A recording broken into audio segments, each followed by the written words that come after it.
So here's a quick video to show what I was talking about in my review. Sun's hitting it just right, but you can see here, this is the pull thing that I bought, and the hose that goes down underneath, that's your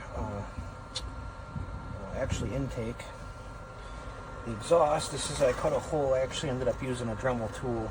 There's the screen material, there's the blower motor, and the exhaust that goes back down again through the hole.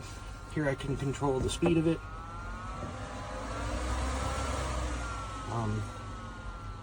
I usually keep it pretty low. Just a little airflow through there is all you need. But it completely changed the entire thing. Definitely recommend that modification.